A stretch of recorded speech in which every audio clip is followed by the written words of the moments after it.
enfant qui naît a besoin d'une école qui lui donne des compétences pour qu'après, il puisse les mettre au service de la création de richesses et lui-même subvenir à ses besoins. Et ça va encore toucher indirectement le problème de comment est-ce qu'on conçoit la nation camerounaise. Là, les nations, comme j'ai dit, se sont assises à Berlin, ont découpé notre territoire parce que nos territoires regorgeaient de richesses. Ces nations avaient deux intérêts. Le premier, c'est qu'il y avait eu la révolution technologique sur le continent européen, donc il fallait trouver de nouveaux débouchés.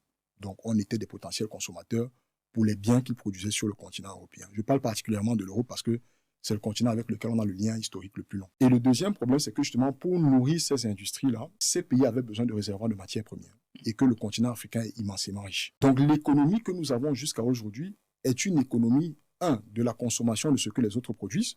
Le Cameroun importe l'essentiel de ce que nous consommons, qu'il s'agisse du textile, qu'il s'agisse de l'alimentaire, qu'il s'agisse des matériaux de construction, on importe tout. Et le second problème, c'est que toutes les matières premières que nous avons, nous les exportons. Les 30 et 31 août 2025, rendez-vous au Starland Hotel Bastos à Yaoundé dès 9h pour le week-end de l'écrivain Cameroun, organisé par les éditions Argent Livre. Au programme, conférences, panels, ateliers, formations sur l'écriture. Venez célébrer l'héritage de plusieurs générations. Parce qu'un Africain qui écrit, c'est une bibliothèque qui se construit.